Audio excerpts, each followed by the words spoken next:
Senhor nosso Deus e Pai que está no céu, santificado seja o teu nome. Deus, em tua presença agora, Senhor, com gratidão por essa oportunidade que temos desse final de semana, estarmos aqui estudando a tua palavra. Obrigado, Senhor, por cada minuto que passamos, pela companhia de teus anjos e do teu Espírito Santo. Agora, ao continuar nessa tarde esse estudo, Senhor, abre nossa mente, Senhor, para que possamos captar as mensagens que vêm de ti, Senhor. Possamos aprender realmente a tua vontade para cada um de nós nesse momento que estamos vivendo, no momento da história desse mundo. Abençoa agora o irmão que vai nos ensinar, que o teu Espírito esteja com ele. Nós pedimos e te agradecemos em nome de Jesus, teu Filho. Amém. Amém, Senhor. O que a gente fez nesse final de semana, entre algumas coisas, foi discutir metodologia. Ok? Eu não diria que a gente fez uma grande conclusão sobre algo específico, mas a gente passou tempo olhando a metodologia. E a gente nem olhou muito para a metodologia. A gente olhou para a regra número 1, a regra número 2, a regra número 3 e não mais que isso. E a gente nem olhou de forma adequada para essas regras, eu diria. E pela minha experiência, o que eu diria é muito mais importante saber, entender a metodologia do que saber respostas. Porque muitas das vezes a gente está preocupado em saber coisas específicas, como vai ser, quando, todas essas coisas, e a gente não está muito interessado em saber como a gente chega a essas respostas. Ok? A gente devia estar mais preocupado em entender como essas respostas são obtidas do que quais são as respostas. Eu gosto de comparar o estudo de profecia com golpe de Estado, eu diria. A gente está ali, as coisas estão acontecendo, e quando a gente descobre, já foi. Então, quando a gente recebe a resposta, a gente já não sabe o que aconteceu e se sente como se tivesse tomado um golpe. Então, por isso eu digo, o mais importante é a gente desfrutar do caminho para chegar nas respostas. Isso é muito mais importante do que ter respostas. Perdão? Ok. A gente vai abrir o grande conflito. Página 309. Quem tiver o aplicativo. Capítulo 17.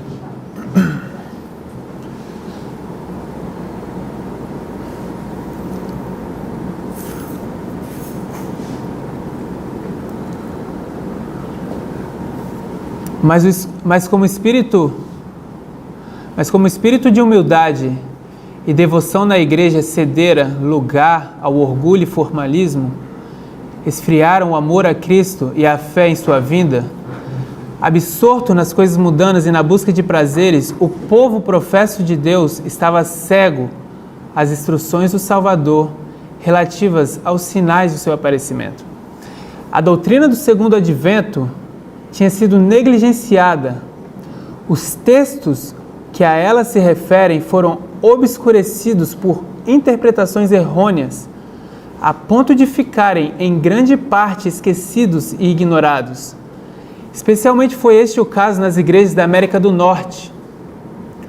A liberdade e conforto desfrutados por todas as classes da sociedade, o ambicioso desejo de haveres e luxo, de onde vem absorvente empenho de adquirir dinheiro, a ansiosa procura de popularidade e poderio, que pareceu estar ao alcance de todos, levaram os homens a centralizar os seus interesses e esperanças nas coisas desta vida, afastando ao futuro longínquo o dia solene em que passaria a presente ordem das coisas.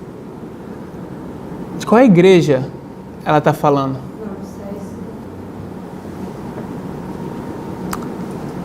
Alguém tem outra resposta? Lara? De que igreja ela está falando aqui? Os protestantes.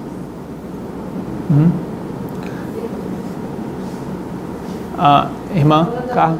Não, eu me perdi no texto, fiquei procurando, aí eu estou tentando voltar aqui. Ela está falando, eu acho, da própria igreja adventista. Igreja Adventista? Perdão? Passar o quê? Da época dela, Depois é ela está dizendo, o povo professo de Deus estava cego às instruções do Salvador. Da época dela, Depois de 1850. é o povo professo. É uma igreja de... Que igreja é essa? É, a Filadélfia, mas já é... Filadélfia. É bem que ela era bem cara. Isso aqui é... Perdão? Filadélfia. Ok. Um parágrafo antes. Talvez vai ajudar. Eu não sei se vai, de fato. A gente vai voltar um parágrafo e ver se ajuda. Se alguém tem aberto, pode ler para não ficar só eu lendo. Desde o parágrafo 1 da página 309? Página 308.2. Cristo ordenara a seu povo. Cristo ordenara a seu povo que atendesse aos sinais de seu advento e se regocijasse ao contemplar os indícios do seu vindouro reino. Quando essas coisas começaram a acontecer, disse ele: olhai para cima e levantai as vossas cabeças, porque a vossa redenção está próxima. Ele indicou a seus seguidores as árvores a brotarem na primavera e disse: quando já tem rebentado, vós sabeis por vós mesmos, vendo-as que perto está já o verão. Assim também vós, quando virdes acontecer essas coisas, sabei que o reino de Deus está perto. Ok, ajudou? Ajudou. É a sua igreja. Hã? É o seu povo, a sua igreja. É sempre, na verdade, presente para aquele povo para nós. Ok, então a gente vai definir que é o povo dele, a igreja dele. Agora eu quero perguntar quando? Agora? Acontece inicial do Quando começar a ver essas coisas, eu acho que é agora, porque ele sempre teve o seu povo. Mas sempre teve o seu povo. A igreja aí depende, porque... Já começou a esmorecer lá. É que o verão está ligado à chuva, tá?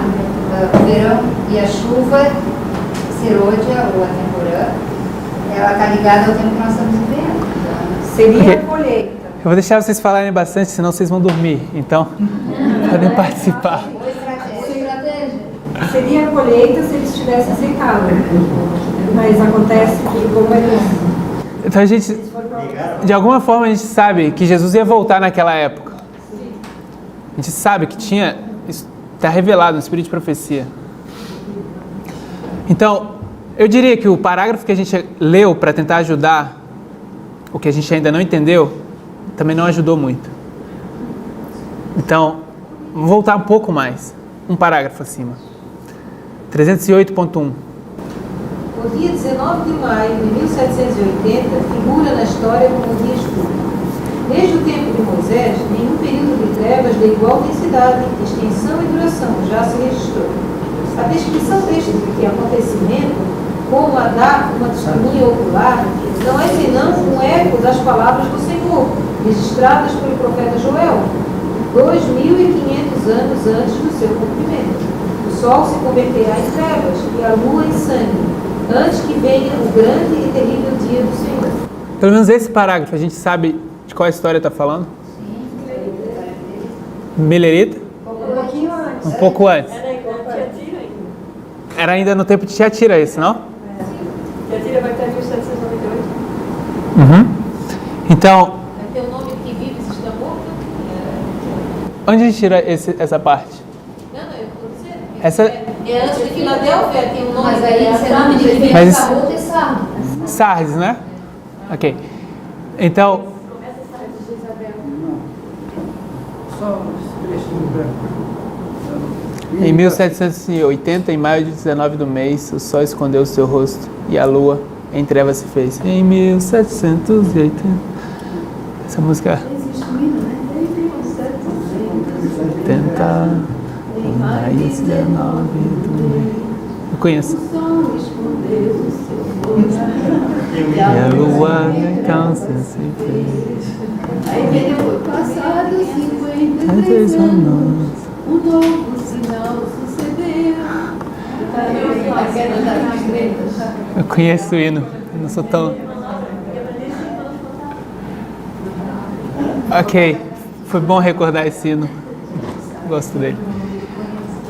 Ok, então a gente sabe qual história a gente está aqui agora, certo? A gente está numa história pré-milerita, antes do tempo do fim. Quando Jesus fala desses sinais, ele fala que isso vai acontecer depois daquela grande perseguição. Okay, então a gente precisa ver. A gente não vai olhar para esse contexto agora, mas ela está contando uma história antes da história milerita e ela vai começar a entrar na história milerita. Então ela está falando da igreja e está dando características da igreja. E quando a gente olha para essas características, a gente parece que está falando de Laodiceia. A gente vai saltar para o parágrafo, para a página 309.3. A função da igreja nesse tempo é indicar as palavras do Senhor em Apocalipse. Tem muitos vícios e esse amor, as que se recusam a despertar de seu descuidoso sentimento de segurança é dirigido em serviços solenes, se não vigiares, frente como ladrão, e não saberás a que hora surgir dele. Então, a igreja que ela está descrevendo é a igreja de Sardes. O que significa Sardes? Que é permanecerá. Que permanece? Ok, permanece.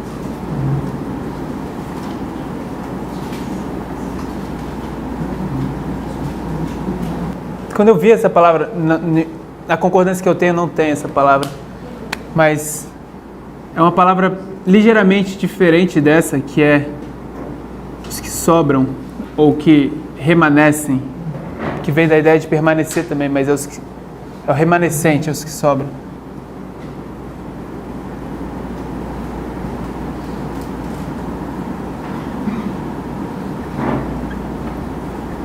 Deixa eu ver se tem outra definição. Na definição de Tyre, Sardes significa vermelho.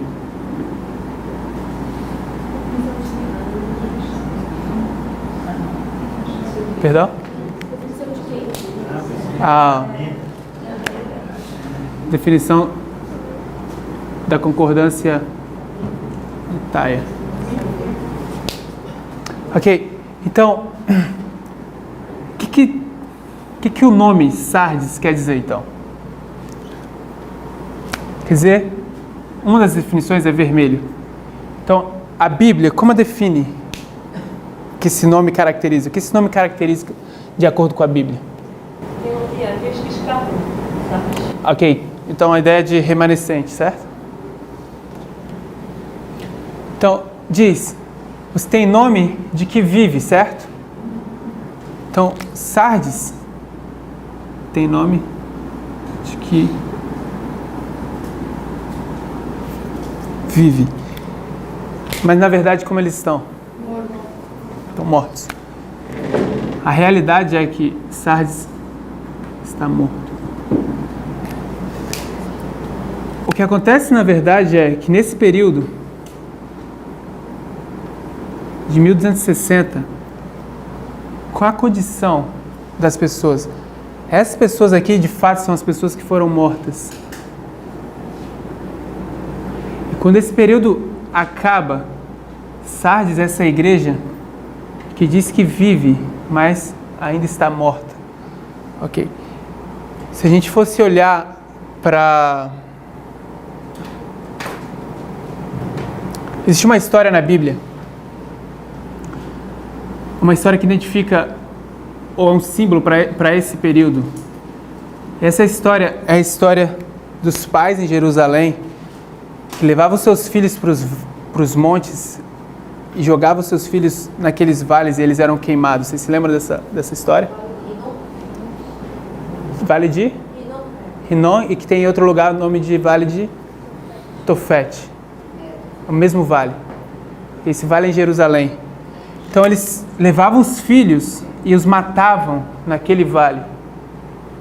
Ok? Na sede também matavam os filhos lá. Então, nesse vale, quem é que são mortos? Os filhos. Então aqui é uma história dos filhos que morrem.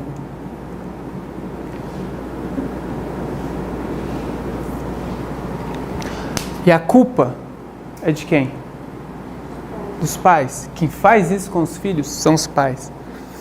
Ok? Então, eu não sei se a gente mencionou nesse final de semana essa ideia das gerações. A gente falou de gerações? Não.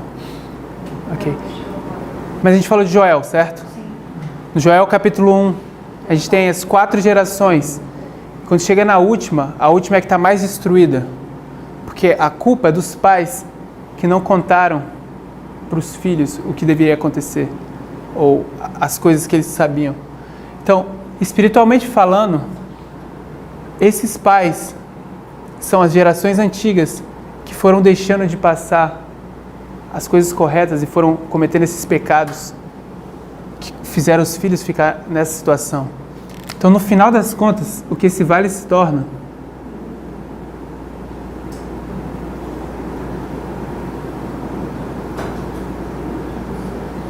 não parece, mas ossos.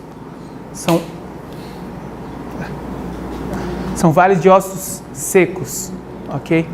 Então o povo está nessa situação, eles são como ossos secos.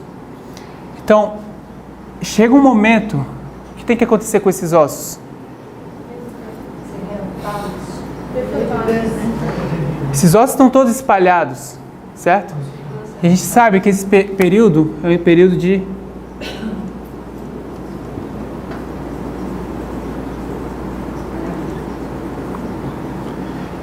Então, quando acaba o espalhamento, o que vai acontecer com os ossos? Eles vão ser ajuntados a uma pessoa. Eles ainda têm vida? Não. Eles só estão reformados. Mas o Espírito mesmo, eles ainda não receberam. Ok? Essa é a história de ajuntar e ainda precisa que seja soprado fôlego de vida. Eles têm nome de que vive, mas eles ainda estão mortos. O que é que vai dar vida para essas pessoas? Então, o Espírito vai descer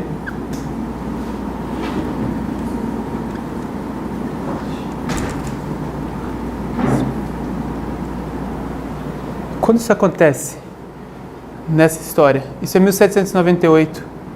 E quando é que eles vão receber vida de fato? Perdão? Quando eles se tornam Filadélfia. Mas quando?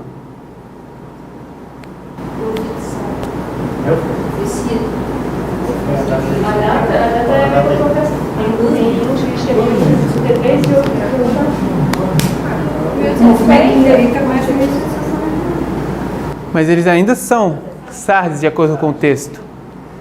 Então, 1816, 1833. Não, quando ele leva a mensagem. 1840, então. Quando é fortalecida a mensagem? Começa a Filadélfia em 1840 é que eles vão receber essa mensagem e que vai despertar toda a América e todo o mundo, na verdade. Ok, então a gente está pegando esse ano para dizer que aqui começa a Filadélfia. Eu acho que vai até 1850 Filadélfia, vai? Não, tem que 1850.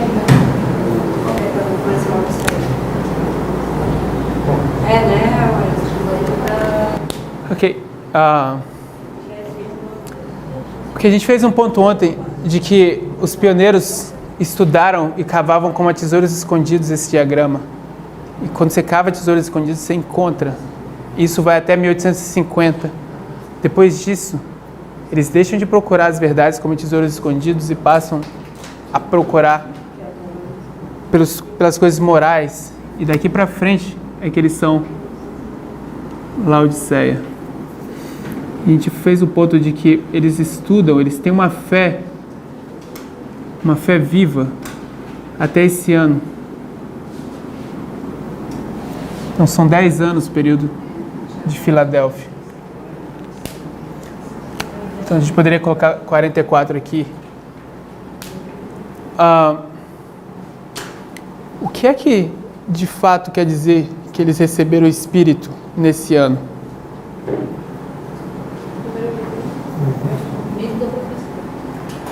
O que isso quer dizer? Qual a mensagem que reaviva eles? A mensagem de tempo.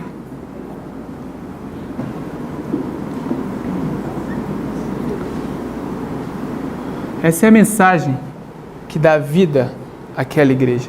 Então a gente volta no texto que a gente está estudando.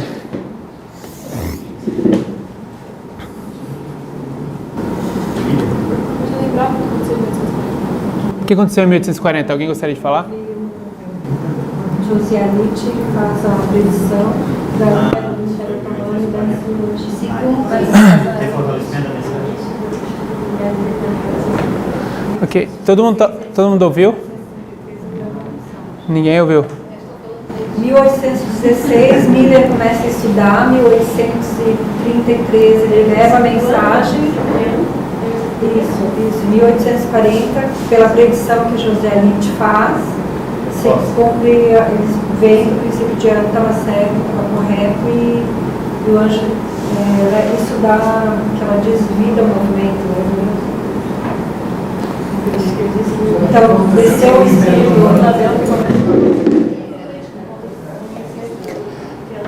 Então Miller vai começar a estudar nessa história, e a mensagem que ele descobre é a mensagem de tempo. Qual a prova que ele tem? A única prova que ele tem são os 1260 anos. Essa é a prova. Então, o tempo passa e tem um associado a ele, Josias Litch, que vai usar esse princípio e as regras que ele está empregando para estudar aqui, e vai descobrir que existe uma outra profecia que vai terminar no ano 1840. Essa profecia é encontrada no capítulo 9 de Apocalipse, de 391 anos e 15 dias. Ok? Então, a gente vai ler o grande conflito 334.4. No ano de 1840, outro notável cumprimento de profecia despertou geral interesse. 2 anos antes, Josias Litch, um dos principais pastores que pregavam o segundo advento, publicou uma explicação de Apocalipse 9, predizendo a queda do Império Otomano. O que era o Império Otomano naquela época? É um poder muçulmano, certo? Segundo seus cálculos, essa potência deveria ser subvertida no ano de 1840, no mês de agosto. E poucos dias apenas antes de seu cumprimento, escreveu: admitindo que o primeiro período, 150 anos, se cumpriu exatamente antes que Deacose subisse ao trono com permissão dos turcos, e que os 391 anos, 15 dias, começaram no final do primeiro período, terminará no dia 11 de agosto de 1840.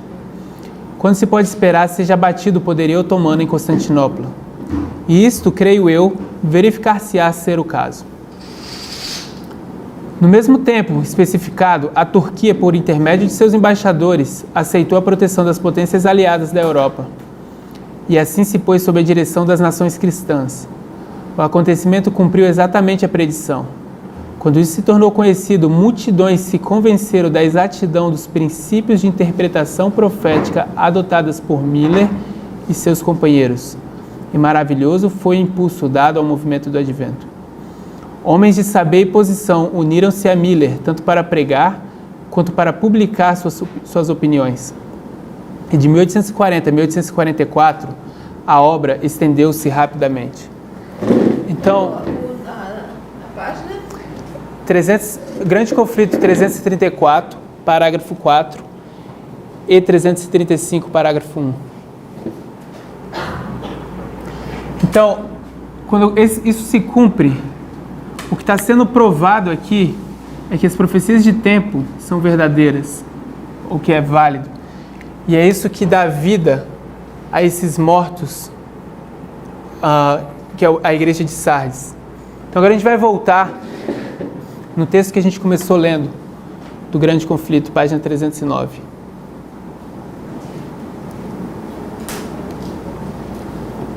E a gente vai pegar a última sentença, uma sentença longa, que diz a liberdade e conforto. Alguém tem? Pode ler? Parágrafo 1. A última sentença. No meio do parágrafo, quase.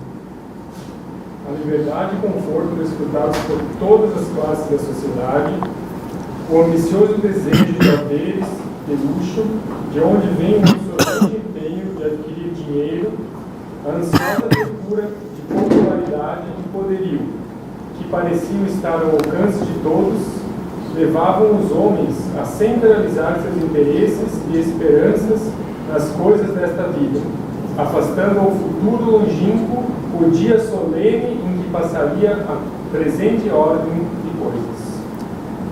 Ok. O que aconteceu com esse povo aqui? Por que Sardes está na condição que está? As obras eram imperfeitas. No texto, de acordo com... Só isso? Orgulho, fanatismo. Seus desejos de haveres e luxo. Ambicioso desejo de haveres e luxo. O que mais? Liberdade e conforto. Liberdade e conforto. O desejo de ter luxo. Esperanças nas coisas desse Esse é fanatismo, ela fala aqui. Empenho de adquirir dinheiro. As esperanças nas coisas dessa vida. Ok, essa é uma parte que resume bastante. A esperança de ter as coisas dessa vida. Isso parece bastante com a história que a gente vive hoje, não? Alguém fala da volta de Jesus. As pessoas não estão esperando de fato a volta de Jesus, porque elas querem fazer o quê?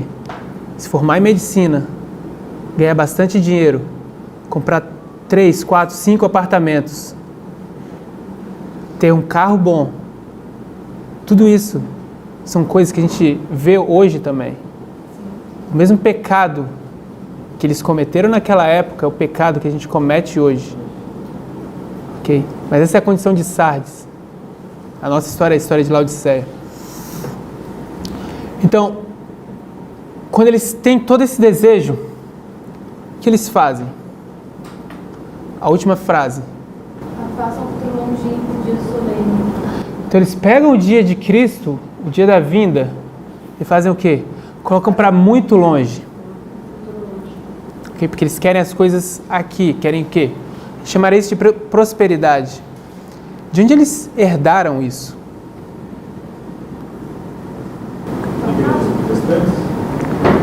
Missão. Papai. Papado? Quando? Mentira. Então a gente vai abrir Apocalipse capítulo 2 agora.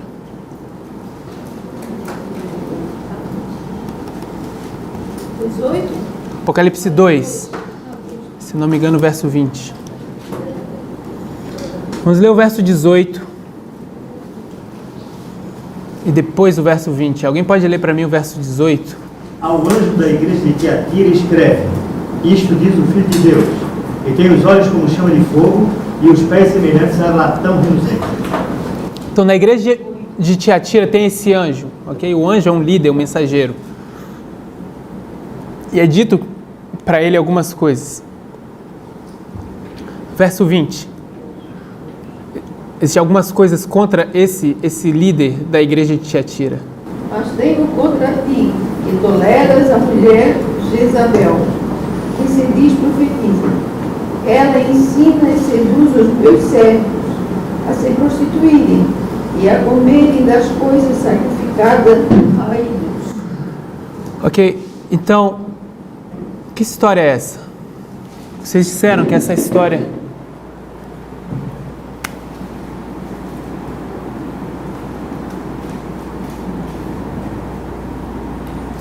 aqui de Tiatira. E nessa história, o povo tem um problema. O problema deles é que eles aceitam o quê? O que eles toleram de Jezabel?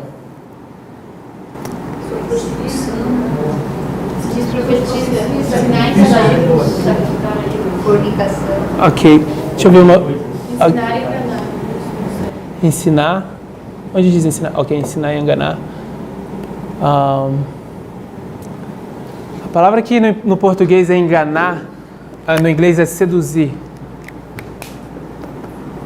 A ideia no final vai ser a mesma, mas eu queria pegar essa ideia que tem no inglês de seduzir. Então, o que Tiatira faz? Tiatira tem essa mulher, Jezabel.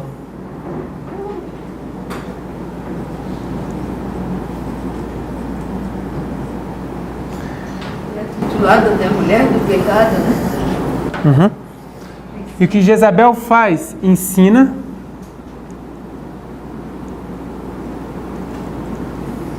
Quero dizer, Tiatira não é o papado. Tiatira não é a igreja católica. Tiatira é a igreja de Deus. Ok? E a igreja de Deus permite que Jezabel ensine. Jezabel ensina e seduz.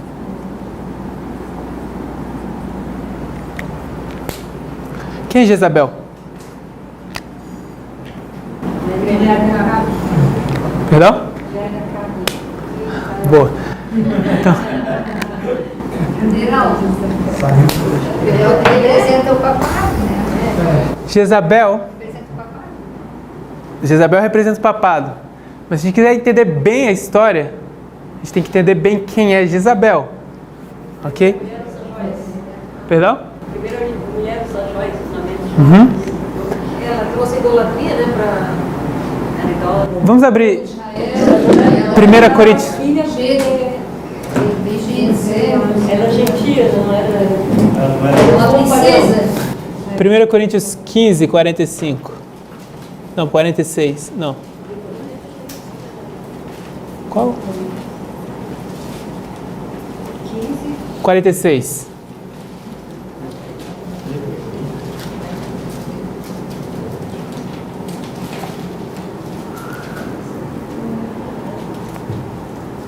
Alguém tem? Mas não é primeiro o espiritual, senão o animal. Natural. Não, mas meu diz animal. Mas não é primeiro o espiritual, senão o animal. E depois o espiritual. Ok. O animal quer dizer o natural? Natural ou literal. Alguém tem a versão que diz natural? Pode ler pra gente? Mas não é o primeiro espiritual, senão o natural, depois o espiritual. Então, primeiro o que a gente faz? Primeiro a gente vai olhar o natural, depois o espiritual. Então, quem é Jezabel? Então, Jezabel é aquela mulher casada com Acabe.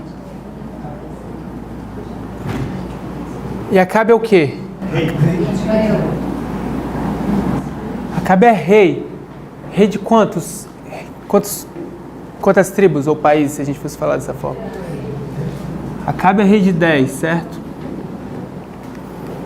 Então, Jezabel é essa mulher casada com aquele homem. Esse casamento, a propósito, é proibido, é ilícito. Um rei de Israel não poderia se casar com uma mulher estrangeira, que era o caso de Jezabel. Ok.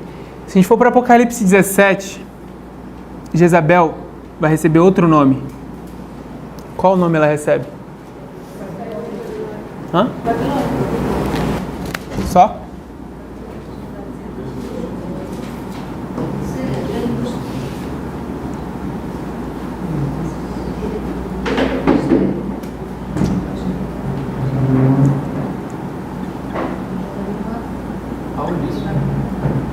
Apocalipse 17.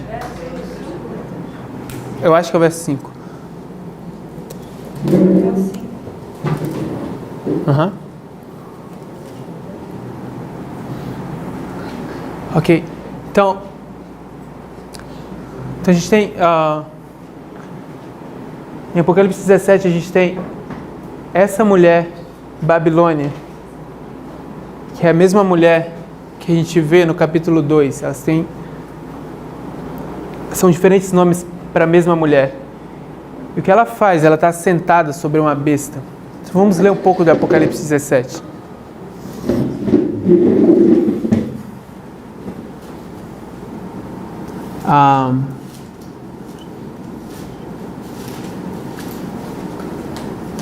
Vamos ler o verso 1 e o 2. Veio um dos 7 anjos que tem as 7 taças e falou comigo, dizendo: Vem, mostrar-te-ei o julgamento da grande meretriz, que se acha sentada sobre muitas águas, com quem se prostituíram os reis da terra e com o vinho da sua devassidão, foi que se embriagaram os que habitaram na terra. Ok. Então, o que essa mulher faz? Ela se prostitui com os reis da terra. Se a gente avançar um pouco para o verso...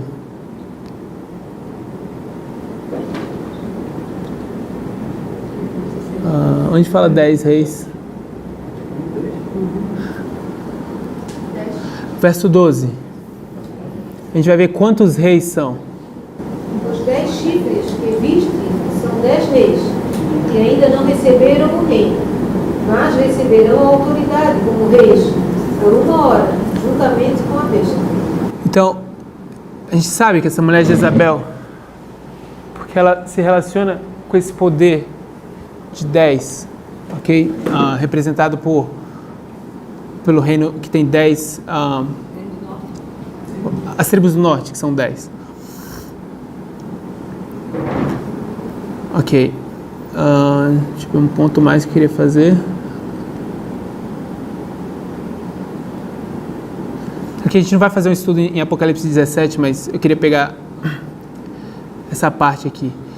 Então, voltando para Apocalipse 2, verso 20.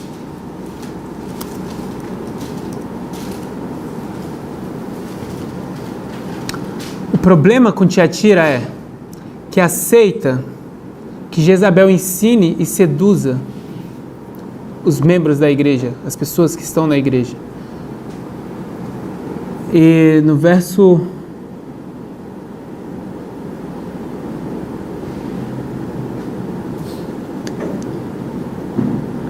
Ok, não estou achando mais o verso. A gente fala sobre cama. Ok, a gente vai saltar, não estou encontrando o verso. Então a gente sabe agora qual o problema de Sardes. Qual o problema de Sardes? Que na história anterior eles aprenderam com Jezabel.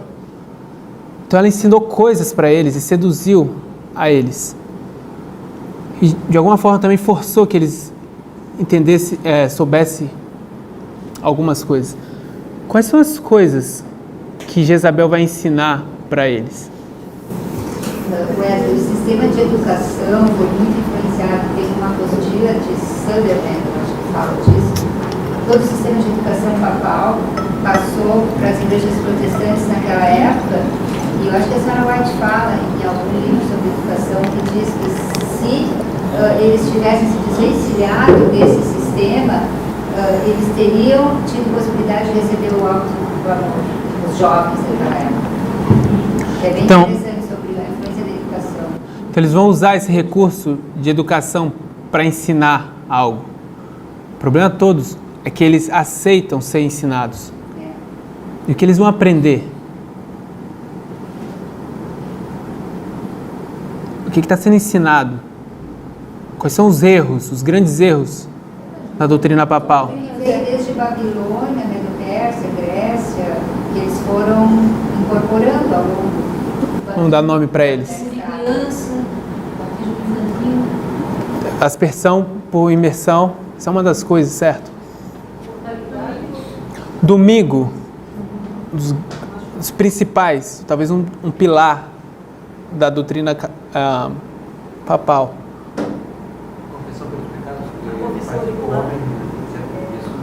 Confissão de pecados. Imortalidade da alma é o outro grande erro papal. O milênio. Se a gente lê o parágrafo que a gente está lendo, mesmo que não esteja falando ali, o que ela está descrevendo é essa mentalidade que a Igreja Católica vendeu para os protestantes naquela época, que é essa ideia do milênio temporal. O que é o milênio temporal? Alguém sabe explicar? É um milênio aqui na Terra, né? Que vai ter paz e prosperidade.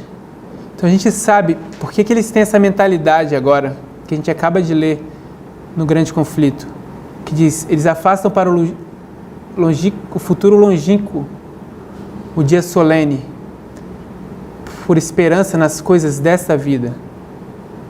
Então, essa doutrina foi uma doutrina da Contra-Reforma. Ok?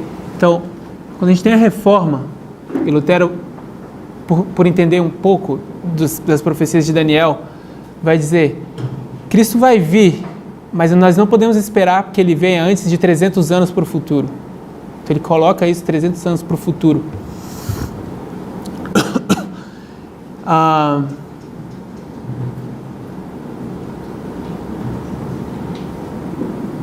Ok. Então, depois na Reforma, tem o que a gente chama da Contra-Reforma. Então, você vai ter essas pessoas que vão começar a introduzir doutrinas que são para que as pessoas não identifiquem bem essas profecias que falam sobre o anticristo. Então, uma das pessoas famosas que vão introduzir essa doutrina do milênio é Scofield. Tem outros também, Darby, e tem outros nomes naquela história. E eles que vão criar essa ideia de que o milênio não é depois da vinda de Cristo, mas antes da vinda de Cristo. É um milênio temporal. Ok? Então agora a gente sabe como os mileritas começam essa história. Miller vai ter uma mensagem de que Cristo está voltando agora e todo o mundo protestante já tinha comprado a ideia de que seria para um futuro longínquo, para longe. Então eles têm que combater, e se a gente ler o Grande Conflito a gente vai ver isso, que eles têm que combater é a doutrina do milênio temporal. Essa ideia de que ninguém pode saber o tempo, foi isso basicamente o que essa doutrina fez contra o movimento milerita. Então, agora a gente tem os mileritas.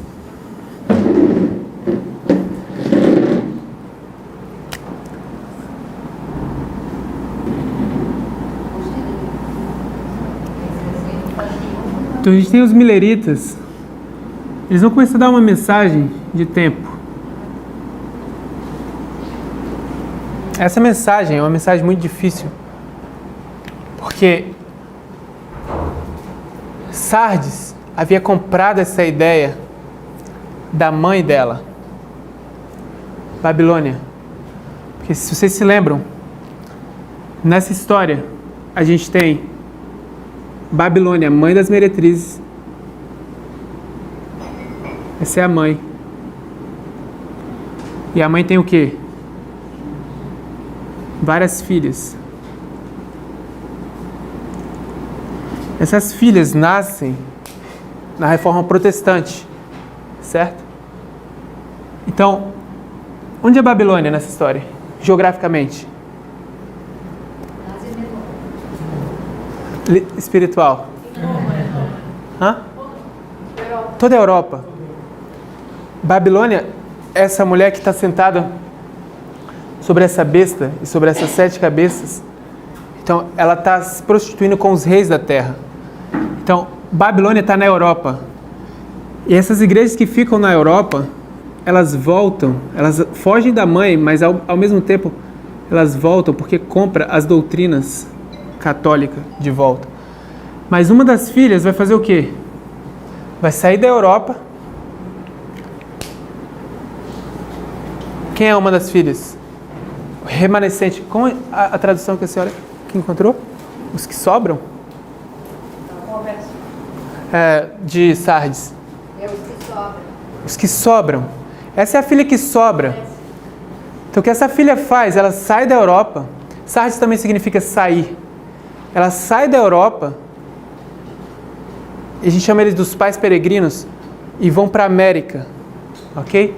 Então, essa é a história da filha que foge e vai para a América. Ok? Então, Babilônia vai atrás dela para tentar ainda continuar seduzindo ela. Ok? Então a gente sabe que mais na frente nessa história, Babilônia vai ser bem sucedida porque essa filha vai voltar, ela vai cair de novo e vai entrar em prostituição. Isso é segundo a mensagem angélica.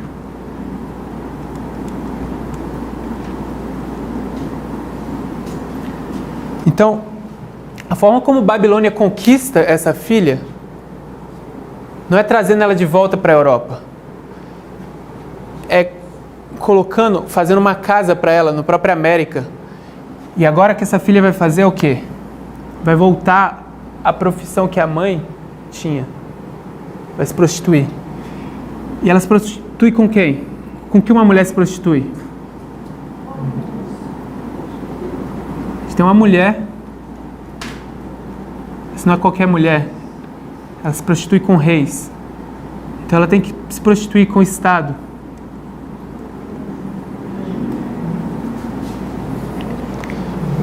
Então, durante todos esses anos de história, talvez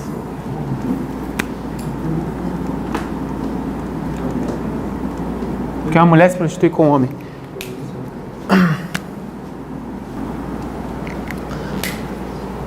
Então, a razão porque essa filha fugiu da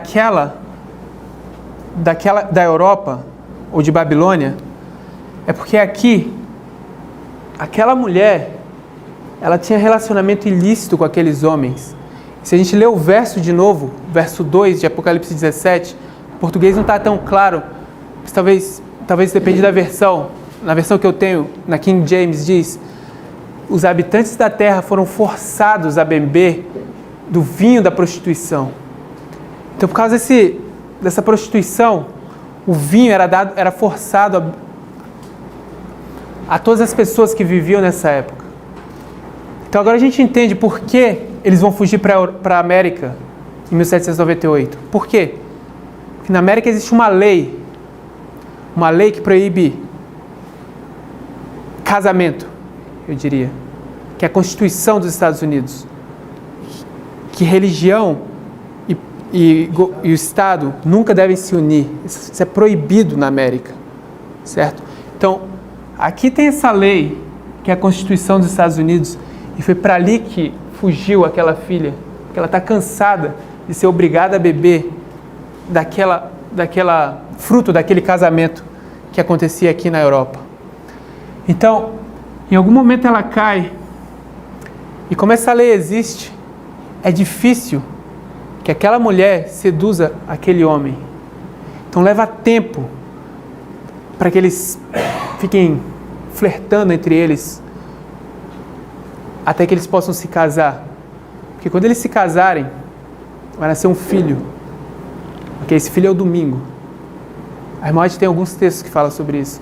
Que o domingo é o filho do papado. Okay? Então a gente começa a entender, por uma linguagem figurada, todo o processo que acontece aqui. Ok? Então, os mileritas têm que lutar contra essas ideias, contra a força que Babilônia tem, contra a... Vou fazer outro grupo aqui.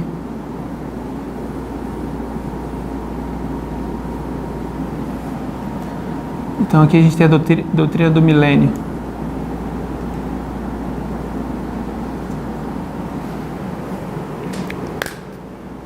Então eles têm que lutar, ter uma mensagem que vai diretamente contra aquela outra doutrina.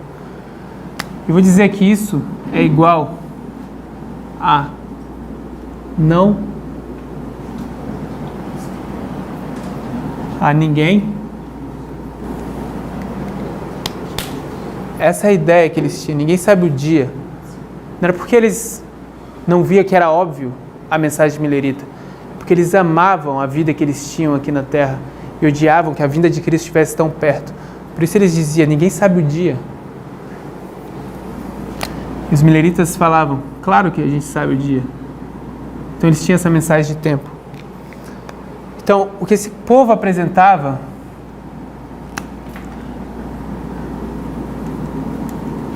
Mateus 24, qual verso?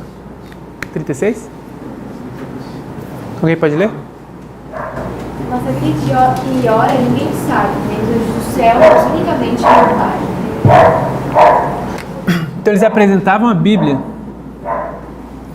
as Santas Escrituras, para combater a mensagem que os mileritas tinham. A minha pergunta para nós é: como a gente lidaria naquela história se alguém aparecesse com a Bíblia e dizer, o que você está pregando está errado, que eu tenho um verso, esse verso prova que a sua mensagem tem que ser falsa?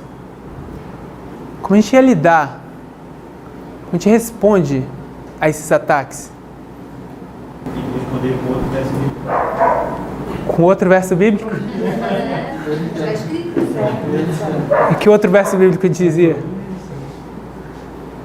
Aí depende do que se fosse abusado. No caso, eles eram. Você não precisa marcar uma data. Perdão? Você não precisa de marcar a data. Está sendo acusado de marcar a data. No caso aí. Como a gente justifica os mileritas? Porque a gente não gosta de se ver lá. Se a gente estiver lá, vai ser bem difícil. Justificaram como falasse ontem, né? Porque existe um verso na Bíblia que diz que nós temos a mente de Deus, não é isso? E se Deus sabia o dia, nós também podemos saber se nós tivermos a mente de Deus. Provavelmente eles se justificavam com isso. E que no final dos tempos, Porque só o Pai sabe. no final dos tempos também, só 144 mil não vão saber o dia e a hora, Deus vai dizer. Dá para justificar, Então- porque na verdade eles não entenderam esse verso, né? Eles falavam isso, eles falavam. Não, esse do, tem a mente de Deus. não, do Pai, que ninguém sabe o dia nem a hora. Isso aqui ficou velado? Não, isso está escrito. Não, eles marcavam para a volta de Jesus. Não, Mas você está dizendo hoje que Samuel, não criam na data. Samuel Snow disse que essa frase da Bíblia era diferente do deles, não tirava o fato de que o dia e a hora. Eu gosto da resposta de Tiago White. Tiago White dizia, esse verso prova coisa demais, que não prova nada. É isso que ele falava. Eu gosto dessa resposta. Prova tudo e não prova nada. Então, alguém disse, o que os mileritas tinham, eles tinham a mente de Deus, porque só o Pai sabe. E a gente leu ontem, foi ontem, né? A gente passou o tempo lendo que o estudo, através do método correto, nossa mente, ou as informações divinas passam a ser, conhecimento divino passa a ser o conhecimento humano também. Ok? Então, a gente começa a ver isso. Mas, será que eles podiam falar isso? Eu sei porque eu tenho a mente de Deus.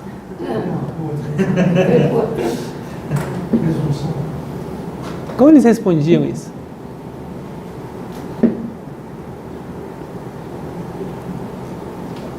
A gente não sabe.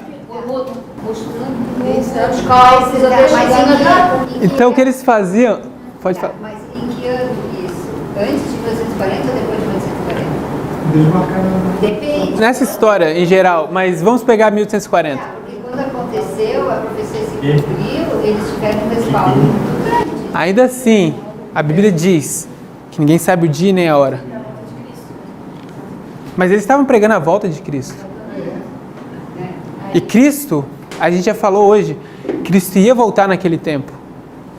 Porque a gente Eu não diria que em 22 de outubro de 1844, mas naquele tempo. Os cálculos dos estudos deles, eles apontavam para 22 de outubro, né? Então a gente vai pegar essa palavra cálculos dos estudos, das profecias, e vai chamar isso de estrutura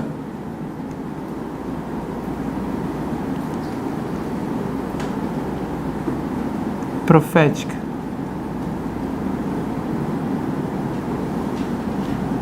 Então as pessoas chegavam com um texto para combater uma mensagem, e eles diziam: você tem um texto e eu tenho uma estrutura profética, eu tenho toda uma estrutura que não pode ser desmontada assim. Ok? Então, eu gosto de fazer esse exercício de como a gente faria se a gente estivesse na história milerita, tendo que lidar com esse tipo de dilema ou de controvérsia. Como a gente resolve isso se a gente tiver que fazer a mesma coisa? Porque eu diria que esses mileritas eram como Abraão, certo? Porque Abraão tinha uma informação na mente dele e no coração dele. O que ele tinha no coração dele eram os 10 mandamentos. Não tá bom, mas não era isso que Abraão tinha no coração? E nos 10 mandamentos tinha um mandamento que diz: não matarás. Ok? Então, em um dado momento, o que Deus fala para Abraão fazer? Matar. Se a gente for no livro de Hebreus, Paulo vai dizer, acho que é Hebreus ou Romanos, Paulo vai dizer que Abraão matou Isaac pela fé. Então ele de fato, ele sabia o que Deus, como era a voz de Deus, ele sabia quando Deus estava falando e quando não estava falando. Ok? Esses homens tinham uma fé como a fé de Abraão. Certo?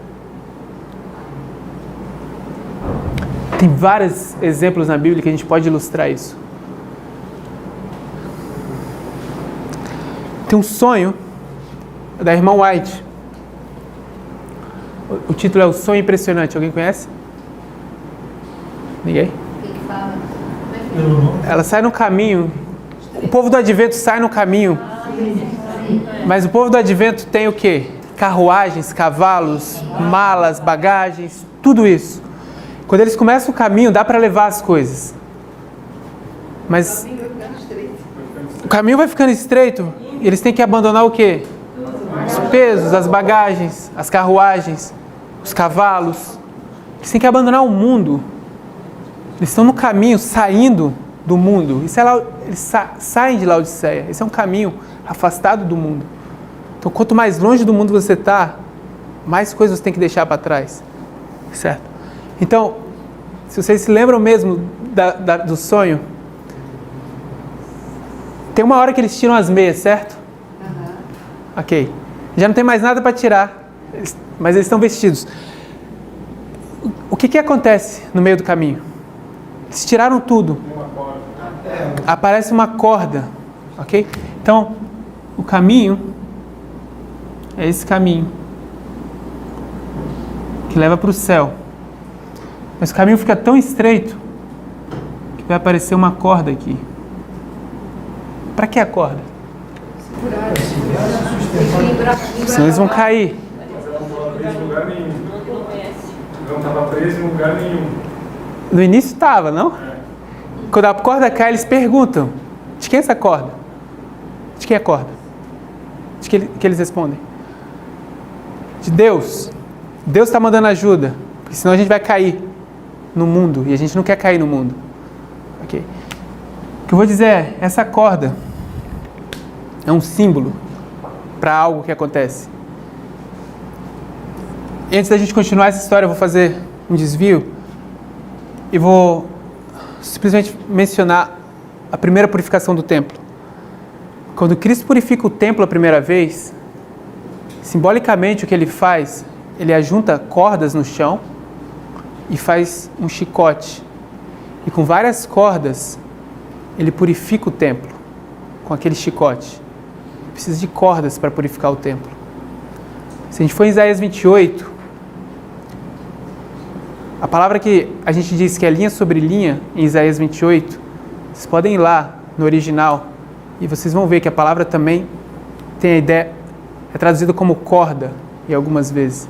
Então eu vou dizer que essas cordas com as quais Jesus purifica o templo, simbolicamente, é a mensagem linha sobre linha que foi entregue à igreja para purificar a igreja. Isso é um símbolo de uma mensagem que purifica a igreja, são essas cordas. Então, eu estou dizendo que essas cordas que caem no caminho para ajudar o povo a avançar com fé são as linhas proféticas que em algum momento Deus entrega para o povo. Okay? Então o povo segura as linhas, mas o caminho ainda está debaixo dos pés. Eles vão caminhando e vão caminhando e o caminho se torna tão estreito que ele some. Então eles penduram na corda, porque de outra maneira eles cairiam no mundo de novo. Eles não querem cair no mundo. Eles foram salvos do mundo. Então eles estão firmes na corda. Só. Não tem nada que eles possam confiar mais. Só a corda. E eles começam a suar e agonizar. E alguém já desesperado grita: de onde vem essa corda? Eles já não sabem mais, não tem mais tanta certeza de que essa corda vem do mesmo lugar que eles haviam recebido antes de Deus. Ok? E porque eles têm fé de que essas cordas apontam ou vão levar eles para o outro lado. Eles continuam segurando nelas, firmes. Ok? E assim eles passam para o outro lado. Para mim, essa mesma história, essa história também nos conta um pouco dessa estrutura na história milerita. Porque como é que eles têm certeza de que essa mensagem é de Deus, se a Bíblia diz que nenhum homem sabe o dia nem a hora?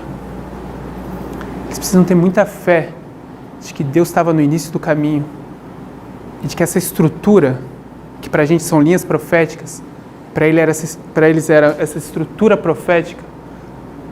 Essa estrutura vem de Deus. Eles têm que ter confiança nisso.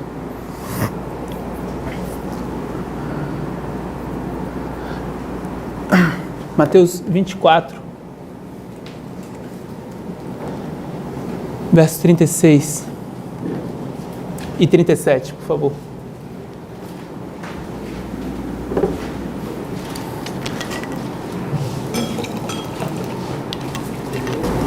A respeito daquele território, ninguém sabe.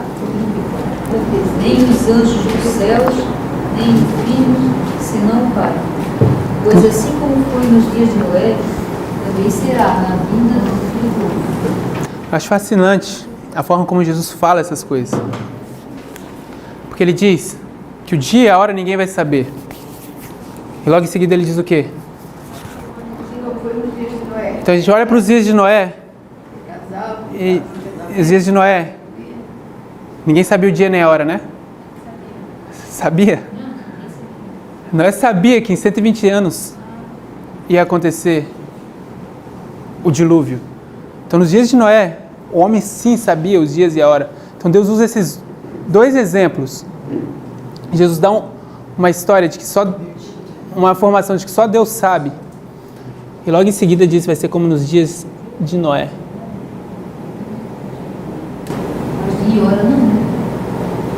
Sabia um ano, depois de 120 anos, mas acabou a semana mesmo. Quando cumpriu os 120 anos, o que eles viram? Os animais. Os animais entram na arca. E aquilo iria durar 7 dias. Ok?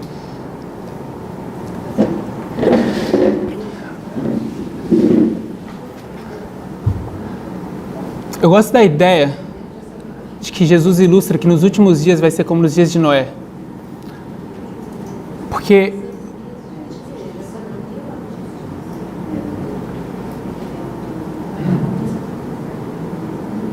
os dias de Noé,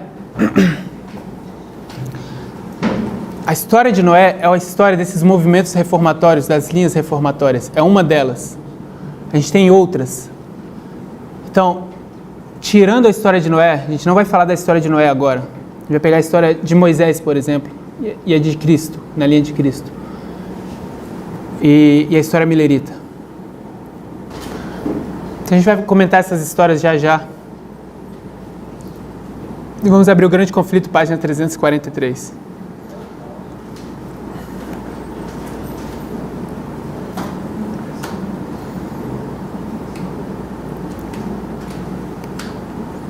Alguém pode ler para mim o primeiro parágrafo? Grande Conflito 343. A obra de Deus na Terra apresenta século após século uma surpreendente semelhança em todas as grandes reformas ou movimentos religiosos. Os princípios envolvidos no trato de Deus com os homens são sempre os mesmos. Os movimentos importantes do presente têm seu paralelo no passado, e a experiência da Igreja nos séculos antigos encerra lições de grande valor para o nosso tempo. Ok, o que ela está falando é que a história apresenta paralelos surpreendentes. Diz que esses paralelos acontecem de forma repetidas, de geração para geração. Então, se a gente pega a geração de Moisés, essa história apresenta um paralelo para a nossa história hoje. A gente pega a geração de Cristo, João Batista, a mesma coisa. Ok? Esse é o contexto do capítulo. Próximo parágrafo. Nenhuma verdade é mais claramente ensinada na Escritura do que aquela segundo a qual Deus, pelo seu Espírito Santo, dirige de maneira especial seus servos sobre a terra, nos grandes movimentos que têm por objetivo promover a obra da salvação. Os homens são instrumentos nas mãos de Deus, por Ele empregados para cumprirem seus propósitos de graça e misericórdia. Cada um tem a sua parte a desempenhar, a cada qual é concedida uma porção de luz, adaptada às necessidades de seu tempo, e suficiente para o habilitar a efetuar a obra que Deus lhe deu a fazer. Nenhum homem, porém, ainda que honrado pelo céu, já chegou a compreender completamente o grande plano da redenção, ou mesmo a aquilatar perfeitamente o propósito divino na obra para o seu próprio tempo. Os homens não compreendem plenamente o que Deus deseja cumprir pela missão que lhes confia. Não abrangem em todos os aspectos a mensagem que proclamam em seu nome. Ok. Qual a verdade mais claramente apresentada na Bíblia? Segundo o texto. Deus dirige de maneira especial seus servos sobre a terra nos grandes movimentos que tem por objetivo promover a obra. Então, ela diz que nenhuma verdade na Bíblia é mais claramente ensinada do que essa. De que Deus escolhe homens para dirigir os movimentos de reforma. A gente sabe que isso é verdade, não? Moisés, João, Elias, Miller, tudo isso a gente vê ilustrado na Bíblia. Então a gente não devia estar assustado quando a gente vê que quando tem movimentos de reforma, Deus faz isso através de homens. A propósito, o plano da redenção inteiro, todo o plano da redenção é um plano feito para ser resolvido. É um plano totalmente dependente dos homens. A prova disso é quando o homem caiu, os anjos se ofereceram para resolver o problema e virem e morrerem no lugar de Cristo. Mas não era possível isso. Cristo teria que vir, o divino teria que vir se revestir de humano e como homem viver nessa terra e morrer. Então Paulo vai dizer isso nas seguintes palavras: por um homem o pecado entrou no mundo e por um homem o pecado saiu do mundo. É assim que Paulo vai estruturar o que eu acabei de dizer. Então, a gente tem esses homens. Em seguida, o que ela vai dizer é: nenhum homem, porém, ainda que honrado pelo céu, já chegou a compreender completamente o grande plano da redenção, ou mesmo aquitalar perfeitamente o propósito divino para a obra no seu próprio tempo. Os homens não compreendem plenamente o que Deus deseja cumprir pela missão que confia. Não abrangem em todos os aspectos a mensagem que proclamam em seu nome. Então, quando a gente pensa na história de Moisés, qual foi o problema que Moisés não entendeu? Confundiu o reino da graça com o reino da glória. Todo mundo entende o que ela está falando? Moisés. Você pode explicar? Se exemplifica quando ele... Alto. Se exemplifica quando ele matou o egípcio. Ele achou que ia ser algo que viria das mãos dele, já naquela glória que era o que ele imaginava, mas não era naquele momento. Naquele momento era um reino de graça, de Cristo, da obra que Deus ia fazer, primeiro nele, e depois pelo povo de Israel. Era diferente do que ele imaginava. Alguém entendeu? Mari? Ele quis fazer pelo esforço próprio. Obrigado. Muito obrigado. Ele não entendeu que ele estava nos planos de Deus, que era conforme Deus ia, que Deus quer providenciar, não ele. Ok. Moisés esperava estabelecer o reino pela força, um reino da glória no Egito. E na verdade não era esse o plano de Deus. Qual era o problema com João? Mesma coisa como? Ele não entendeu quando ele foi preso, quando Cristo não fez nada. Teve um momento que ele quis, para conseguir as pessoas que não estavam querendo ouvir, ele era Esse é outro João. Nós falando do João Batista. João Batista. É quando ele estava na cadeia, perguntou se ele era Se ele era Cristo. Por que João... ele esperar outro. Qual é a razão por que João pergunta isso? Ele esperava que Cristo fosse bater nele. Ele falou assim, ok, ele vai ser o rei. E eu estou aqui preso pelos romanos. E acho que ele pode resolver isso. Então ele manda alguém até Cristo para ver se a solução ia chegar ou não. E Cristo não resolve o problema dele. João tinha ideias erradas de como o reino seria estabelecido. Eles esperavam, e os discípulos também, esperavam que o reino ia ser um reino de glória. E qual o reino que seria estabelecido? O reino da graça. Então, esse problema é tão sério que João ensina para os discípulos dele. E Jesus tem que passar 3 anos e meio tentando corrigir o problema que João ensinou para os discípulos. E no final, Jesus é morto na cruz e os discípulos ainda não tinham entendido. Foi um problema sério que precisava ter sido resolvido antes. O Espírito de Profecia comenta que eles poderiam ter entendido antes, se tivessem ouvido o que Jesus tinha dito. Mas, de alguma forma, eles negligenciavam o que deviam fazer naquela hora. Aquilo era uma negligência dos discípulos. Eu diria, um problema grave e não precisava ter acontecido. Qual o problema com Miller? Ele esperava que Jesus ia voltar, que o reino da glória de fato ia chegar. E era isso que chegou? Era essa mesmo a mensagem que eles deviam ter? Mais uma vez, o problema desses homens é que eles esperam o reino da glória quando não é de fato o que eles deviam estar esperando. Ok? E nós?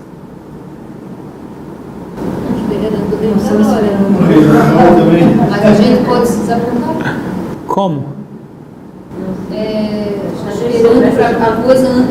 Se a gente souber, começa a desapontar. Que a coisa, mas assim, pelos eventos, a gente esperando que algo aconteça e não vai acontecer. O que a gente disse é: esses homens erraram porque eles esperavam o reino da glória e não era o reino da glória que ia acontecer no tempo deles. Mas a gente está vendo que é. E a gente? Agora é o reino da glória. Nós temos um tempo diferente. Agora é. Então agora é o reino da glória. Então o que dizer da nossa mensagem? Essa mensagem tem que ser uma mensagem livre de todos os preconceitos humanos. Tem que ser uma mensagem onde de fato a gente sai dessa condição de Laodiceia e pode de fato ver o que Deus quer para nós. Então, por muito tempo a gente tem lutado, tentado entender as coisas, mas o nosso chamado é que a gente entenda de fato essas linhas, ou entenda de fato a mensagem que nos foi dada, porque o que a gente espera é o reino da glória. A gente está esperando isso. E se nosso desapontamento não pode ser por uma negligência nossa, deve ser por outras coisas, deve ser por perseguição, tempo de angústia, todas essas coisas, mas que a gente não seja negligentes como foram os discípulos, como foi Miller, João, etc. A gente não tem a mesma desculpa que eles. A irmã tem um texto que diz: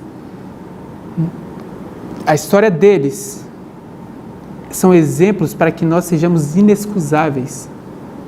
Não sei se alguém tem esse texto. Você tem? Então, para nós é inexcusável que a gente cometa os mesmos erros deles. Então, o que eu digo é, o nosso chamado hoje é o mais solene.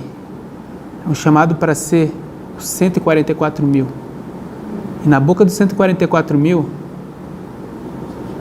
não tem erro, não tem engano. A mensagem deles é a mensagem que dá o sonido certo. É a plenitude dos tempos. Essa é a história que nós estamos vivendo. Essa é a mensagem que nós estamos dando. E a gente precisa ter confiança de que Deus está conduzindo isso e de que essa promessa vai se cumprir na nossa geração. Que a gente saiba o que isso implica também. Que a gente possa levantar a mensagem, levantar essa bandeira do terceiro anjo. E o que aconteça o que acontecer, que a gente possa ser firme ao nosso dever, como a bússola é ao norte, como diz a irmã White. Dá para fazer uma pergunta relacionada com como os mineritas justificariam, então, a sua opinião? Isso é uma estrutura profética. Não importa o texto. Era isso que eles iam dizer. Não importa o texto que você está me apresentando. Porque toda a estrutura aponta para isso. Não estou dizendo, eles não rejeitavam a inspiração e que aqueles textos eram válidos. Mas eles só se enganaram com o acontecimento. Mas a data estava corretíssima. Eles sabiam a data. Estava tudo correto. Sim, mas mesmo na época eles acreditavam que Jesus... Eles achavam que era Cristo. Então, a justificativa deles seria aqui a estrutura, mesmo que eles iriam, certo, com o embaixo do braço, né? Se enrolaria e prova tudo de novo, né? Uma base, Sendo aquilo, né? Paulo falava disso também. Paulo proibiu as pessoas pregarem tempo, assim como Ellen White proibiu. Sim. Paulo diz que ninguém pregue o dia que Cristo vai vir, porque antes que isso aconteça, precisa haver o quê? A grande apostasia. Então o homem do pecado vai se manifestar. E só depois que isso acontecesse, que alguém poderia pregar, ter uma mensagem de tempo. Os mileritas sabiam disso. Então esse período de espalhamento, ninguém tem uma mensagem de tempo. Lutero não podia. Lutero falou: se for acontecer, quando for acontecer, isso é para daqui muito tempo. Isso não é uma mensagem para agora, porque eles vivem nesse período de espalhamento. Ok? Mas quando eles entram no período de ajuntamento, essa é a verdade presente. Isso é um dever deles, pregar essa mensagem. Vamos orar? Querido Deus, Pai que está nos céus, queremos te agradecer por esse final de semana que o Senhor nos deu. Queremos te agradecer pela oportunidade de estudar a sua palavra, de estudar o método que o Senhor deixou para essa última geração, para que possamos aprender e estar preparados para dar a terceira mensagem angelical. Queremos pedir uma bênção, Pai, sobre nós, que possamos reconhecer qual é o nosso dever presente e ser corajosos como foram os mileritas, que destemidamente, ó Pai, tinha uma mensagem que parecia ir contra tudo que se acreditava na época. Que possamos abraçar essa mensagem e viver fiéis ao que o Senhor nos dá. E te pedimos e te agradecemos em nome do amor de Jesus Cristo. Amém.